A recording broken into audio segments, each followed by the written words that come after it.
Hi students, welcome to Mayil Academy. TN Medical Counseling round 1 complete ஆகி கொஞ்சம் நாள் ஆயிடுச்சு. ஸோ எவ்வளோ சீட்ஸ் ஃபில் ஆகிடுச்சு, ரவுண்ட் 2க்கு எத்தனை சீட்ஸ் வரும் அப்படின்னு ஒரு தெளிவு கிடச்சிருக்கு நம்மளுக்கு. இப்போ கவர்மெண்ட் காலேஜ் சீட்ஸ் பொறுத்த வரைக்கும் எம்பிபிஎஸ்க்கு எல்லா சீட்ஸுமே ஃபில் ஆகிடுச்சு. 100% சீட்ஸ் அலாட் பண்ணியிருக்காங்க. இதிலேருந்து செகண்ட் ரவுண்டுக்கு எத்தனை சீட் வரும்னு பார்த்தீங்கன்னா, இதில் யாராவது ஜாயின் பண்ணாமல் ஆப்ட் அவுட் பண்ணால் மட்டும்தான் நம்மளுக்கு கவர்மெண்ட் காலேஜில் இருக்க எம்பிபிஎஸ் சீட்டு செகண்ட் ரவுண்டுக்கு கேரி ஃபார்வர்ட் ஆகும். அப்போ செகண்ட் ரவுண்டுக்கு எத்தனை சீட் தான் அவைலபிள் அப்படின்னு பார்த்தீங்கன்னா, மொத்தம் எம்பிபிஎஸ்க்கு 321 சீட்டு அவைலபிள் இருக்குது. 321 சீட்ஸ் அவைலபிள் இருக்குது. இது எல்லாமே self financing colleges and private யூனிவர்சிட்டிஸ்லேருந்து தான் வருது. ஸோ கவர்மெண்ட் காலேஜில் மட்டும்தான் சேருவேன் அப்படின்னு நினச்சிட்டு இருந்தீங்க அப்படின்னா, நீங்கள் நெக்ஸ்ட் இயருக்கு ப்ரிப்பேர் பண்ண ஆரம்பிக்கிறது தான் நல்லது. நிறைய ஸ்டூடெண்ட்ஸ் இப்போ நமக்கு ஏகப்பட்ட கால்ஸ் வருது, சார் எனக்கு செகண்ட் ரவுண்டில் இந்த சீட் கிடைக்குமா, லாஸ்ட் இயர் கட் ஆஃப் எது வரைக்கும் போச்சு, எனக்கு 2 மார்க்கு தான் difference cut off, first round cut ஆஃப்க்கும் எனக்கு இப்போ எடுத்துருக்கிறதுக்கும் 2 மார்க் தான் டிஃப்ரென்ஸ் அப்படின்னு சொல்கிறாங்க. அந்த மாதிரி ஸ்டூடெண்ட்ஸ்லாம் உங்கள் ரேங்க்கு இப்போ லாஸ்ட்டாக ஃபில்லான சீட்டோட அலோகேட்டான ஸ்டூடெண்ட்டோட ரேங்க்குக்கும் உங்களுக்கும் எத்தனை பேர் டிஃப்ரென்ஸ் இருக்குதுன்னு பார்க்கணும். ஒரு க்யூரியஸ் கேஸ் நமக்கு வந்திருந்தது. பார்த்தீங்கன்னா பிசி கேட்டகரியில் கவர்மெண்ட் காலேஜ் கிடச்சதில்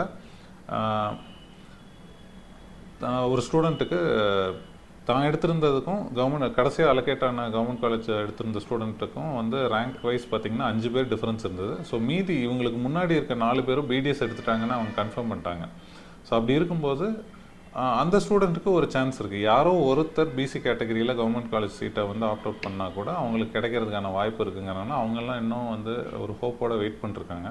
ஆனால் சப்போஸ் எனக்கு 100 ரேங்க் டிஃப்ரென்ஸ் இருக்குது அல்லது ஒரு 50 ரேங்க் டிஃப்ரென்ஸ் இருக்குன்னா, எந்த கேட்டகரி ஸ்டூடெண்ட்டாக இருந்தாலும் நீங்கள் நெக்ஸ்ட் இயர் ப்ரிப்பேர் பண்ணுறது தான் ஒரு நல்ல விஷயமா இருக்கும். ஏன்னா எதிர்பார்ப்பு நமக்கு ஆசை இருக்கும், ஏன்னா நம்ம ரொம்ப கஷ்டப்பட்டு ப்ரிப்பேர் பண்ணியிருப்போம், அதனால் ஒரு ஹோப் இருக்கும். ஆனால் யதார்த்தம் அப்படின்னு பார்த்தீங்கன்னா 100% சீட் அலோகேட் ஆனதுனால ஒரு 2-3 சீட்டுக்கு மேலே செகண்ட் ரவுண்டுக்கு வர்றதுக்கான வாய்ப்புகள் ரொம்ப ரொம்ப கம்மி. இதுவே நீங்கள் செல்ஃப் ஃபைனான்சிங் காலேஜ், ப்ரைவேட் காலேஜெல்லாம் எடுக்கணுன்னு இருந்தீங்கன்னா நீங்கள் வெயிட் பண்ணி பார்க்கலாம். இது செல்ஃப் ஃபைனான்சிங் அண்ட் ப்ரைவேட் காலேஜஸில் இருக்க என்ஆர்ஐ சீட்ஸில் 321 சீட்ஸ் ஃபில் ஆகாமல் இருக்குது. இது என்ஆர்ஐ லேப்ஸ்டாக கன்வெர்ட் ஆகி நார்மல் கவுன்சிலிங்க்கு வந்ததுன்னா உங்களுக்கு சீட்ஸ் கிடைக்க வாய்ப்பு இருக்குது. இதுவும் TN medical counselling seat matrix second ரவுண்டுக்கு ரிலீஸ் பண்ணுனா தான் இந்த இது நமக்கு கன்ஃபார்மாக தெரியும். இப்போ டென்டல் சீட்ஸை பொறுத்த வரைக்கும் பார்த்தீங்கன்னா மொத்தம் 7 சீட்டு தான் அலோகேட் ஆகாமல் இருக்குது. அதுவும் தனலட்சுமி சீனிவாசனில் தெலுங்கு மைனாரிட்டி சீட்ஸ் 7 சீட் மட்டும்தான் ஃபில் ஆகாமல் இருக்குது. மீதி எல்லாமே அலோகேட் ஆகிருக்கு. ஸோ இந்த வருஷத்தை பொறுத்த வரைக்கும் செகண்ட் ரவுண்டுக்கு வரப்போகிற seats in total BDS and MBBS கம்பைன்டே பார்த்தீங்கன்னா 328 சீட்ஸ் தான். இதில் எல்லாமே ப்ரைவேட் டென்டல் அண்ட் மெடிக்கல் காலேஜஸில் தான் இருக்குது. So self financing college and private காலேஜில் சீட் எடுக்கலாம் அப்படின்னு ஆசைப்படுறவங்க மட்டும் நீங்கள் க்ளோஸாக இதை ஃபாலோ பண்ணால் போதும்.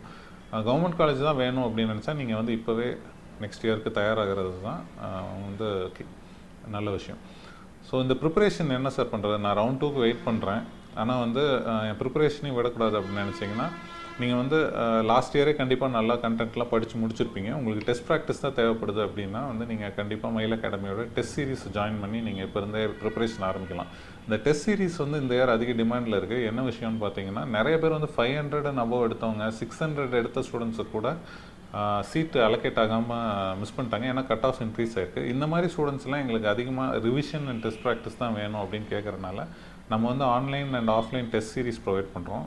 அலாங் வித் லைவ் டிஸ்கஷன் செஷன்ஸோடு பண்ணுறோம். ஸோ ஒரு பக்காவாக பிளான் பண்ண டெஸ்ட் பிளான் இருக்குது நம்மக்கிட்ட. So unit wise and PCB 11th 12th இந்த மாதிரி பிரித்து நம்ம ரிவிஷன் பண்ணிவிட்டு கடைசியாக ஒரு 30லேருந்து 50 ஹோல் டெஸ்ட் மார்க் டெஸ்ட் எழுதுவீங்க. இது மூலிமா பார்த்தீங்கன்னா நீங்கள் உங்களுக்கு தெரியாத விஷயங்கள்லாம் ஐடென்டிஃபை பண்ணிக்கலாம். நல்லா தெரிஞ்ச கண்டென்ட்டெல்லாம் திருப்பி ரிவைஸ் பண்ணிக்கிற மாதிரி உங்களுக்கு ஆப்பர்ச்சுனிட்டி கிடைக்கும். இதுவே நீங்கள் ஃபுல் டைமாக நான் கிளாஸ் அட்டன் பண்ணி ரிப்பீட் பண்ணணும் அப்படின்னு நினச்சிங்கன்னா, நமக்கு ரிப்பீட் ப்ரோக்ராமும் போய்கிட்டு இருக்குது.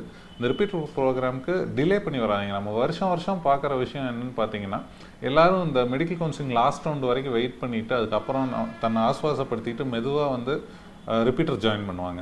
அப்போ என்ன ஆகுதுன்னா, you lose more then 2 months of time. இந்த 2 months தான் ரொம்ப க்ரூஷியல். ஏன்னா இந்த டைமில் தான் நீங்கள் புதுசாக படிக்க வேண்டியதை படித்து ஜானுக்கு மேலே நீங்கள் ரிவிஷன் போகணுன்னா இப்போ இருந்தே நீங்கள் கண்டிப்பாக வந்து இந்த கண்டென்ட்டை படிக்க ஆரம்பிச்சிருந்தா தான் அது பாசிபிள். ஆனால் என்னென்னா ஸ்டூடெண்ட்ஸ் வந்து இந்த தோல்வியிலேருந்து மீண்டு வர்றதுக்கே ரொம்ப நாள் எடுத்துக்கிட்டு டிசம்பர் போல் வந்து ஜாயின் பண்ணுவாங்க. அப்போ புதுசாக நீங்கள் படிக்கிற மாதிரி இருந்ததுன்னா 2 விஷயங்கள் இருக்குது. யூ லூஸ் டைம் அண்ட் ப்ரிப்பரேஷனுக்கான டைம் குறையிறது மட்டும் இல்லை, லாஸ்ட் இயர்க்கான ப்ரிப்பரேஷன் மறந்து நீங்கள் புதுசாக மறுபடியும் ரெஃப்ரெஷ் பண்ணுற மாதிரி இருக்கும். ஆனால் அதுவே இப்போ இருந்தே நீங்கள் வந்து படிச்சுட்டு இருந்தீங்கன்னா பின்னாடி நீங்கள் வந்து சீட் கிடச்சா கூட அது ஒன்றும் உங்களுக்கு வந்து பெரிய லாஸ் கிடையாதுல்ல.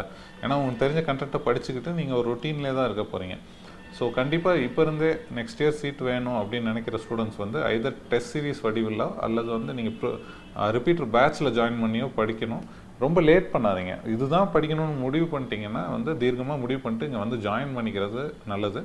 நம்ம பார்த்தீங்கன்னா இப்போ ரீரிப்பீட்டர் ஸ்டூடெண்ட்ஸ்க்குலாம் 500 மேலே ஸ்கோர் பண்ணியிருக்காங்கல்ல. இந்த வருஷம் நீட் 2024 500 மேலே ஸ்கோர் பண்ணியிருக்கீங்க அப்படின்னா உங்களுக்கு வந்து ஃப்ரீயாகவே ரிப்பீட்டர் கோர்ஸ் ப்ரொவைட் பண்ணுறோம். போத் டெஸ்ட் சீரிஸ் மட்டும் இல்லை, ஆஃப்லைன் கிளாஸில் வந்து படிக்கிற ரிப்பீட்டர் ஸ்டூடெண்ட்ஸ்க்குமே 500 மேலே ஸ்கோர் பண்ணியிருந்தீங்கன்னா உங்களுக்கு கம்ப்ளீட்டாக கோர்ஸ் ஃபீ வந்து வேவ் ஆஃப் பண்ணி 100% ஸ்காலர்ஷிப் ப்ரொவைட் பண்ணுறோம். இல்லை எனக்கு 500 கம்மியாக தான் இருக்குது அப்படின்னா உங்கள் மார்க்கை பேஸ் பண்ணி உங்களுக்கு வந்து அப் டு 80% ஸ்காலர்ஷிப்பும் ப்ரொவைட் பண்ணுறோம். ஸோ பணம் ஒரு தடையாக இருக்கக்கூடாது அப்படிங்கிறனால இந்த ஸ்காலர்ஷிப் அனௌன்ஸ் பண்ணி ஸ்டூடெண்ட்ஸ் என்கரேஜ் பண்ணணும்னு நினைக்கிறேன். ஏன்னா இந்த வருஷம் நிறைய பேர் வந்து 550 எல்லாம் லாஸ்ட் இயர் வந்து தாராளமாக சீட் கிடச்சிட்டு இருந்து இந்த வருஷம் அப் டு 600 எடுத்த ஸ்டூடெண்ட்ஸு, ஈவன் 7.5 கேட்டகரியில் கூட வந்து 500 எடுத்த ஸ்டூடெண்ட்டுக்கு வந்து கிடைக்காம போகுது. அந்த ஸ்டூடெண்ட்ஸ்லாம் கண்டிப்பாக நல்லா ப்ரிப்பேர் பண்ண ஸ்டூடெண்ட்ஸ் தான். எவ்வளோ ஹோப்போடு இருந்திருப்பாங்க, நம்ம ப்ரிப்ரேஷன் நல்லா பண்ணியிருக்கோம், அந்த வருஷம் கிடச்சிரும்னு நினச்சிருப்பாங்க. அவங்களுக்கு கிடைக்காம போன மன உளைச்சலில் இருந்த ஸ்டூடெண்ட்ஸ்லாம் கூட இப்போ வந்து நம்ம இந்த ஆஃபர்லாம் பண்ணதுனால வந்து ஜாயின் பண்ணி இப்போவே அவங்க ப்ரிப்ரேஷன் ஆரம்பிச்சிருக்காங்க. Stay motivated. கண்டிப்பாக வந்து இந்த வருஷம் இல்லைனாலும் நெக்ஸ்ட் இயர் கிடைக்கும். நெக்ஸ்ட் இயர் இன்னும் வந்து கட் ஆஃப் அதிகமாகும் அப்படின்லாம் சில பேர் வந்து ஹைப் கொடுத்துட்ருக்காங்க. அது அப்படி கவலைப்பட தேவையில்லை. எல்லாருக்கும் ஒரு சேச்சுரேஷன் பாயிண்ட் இருக்கும். இந்த இயர் வந்தது கிட்டத்தட்ட அந்த த்ரெஷ்ஹோல்டு ரீச் பண்ணிருச்சுன்னு நினைக்கிறேன். ஸோ நெக்ஸ்ட் இயரும் அரௌண்ட் திஸ் சேம் ஸ்கோர் அந்த மாதிரி தான் வரும்னு நினைக்கிறேன். ஆனால் என்னென்னா நிறைய ரீரிப்பீட்டர்ஸ் இருக்கனால கட் ஆஃப் வந்து இதே லெவலில் கண்டிப்பாக மெயின்டைன் ஆகிறதுக்கான வாய்ப்புகள் நிறையா இருக்குது. ஸோ ப்ரிப்பரேஷனை டிலே பண்ணாமல் நீங்கள் வந்து ப்ரிப்பேர் பண்ணுங்கள். ஐதர் டெஸ்ட் சீரிஸோ அல்லது எனி கைண்ட் ஆஃப் ப்ரிப்பரேஷனில் இருங்க. நீங்கள் வந்து அந்த டச் விட்டு போகாமல் இருக்கணும்னு சொல்ல விரும்புகிறேன். சப்போஸ் ரவுண்ட் 2க்காக வெயிட் பண்ணுறீங்கன்னா கண்டிப்பாக உங்களுக்குலாம் ஆல் த பெஸ்ட் சொல்கிறேன். Stay positive. தேங்க்யூ.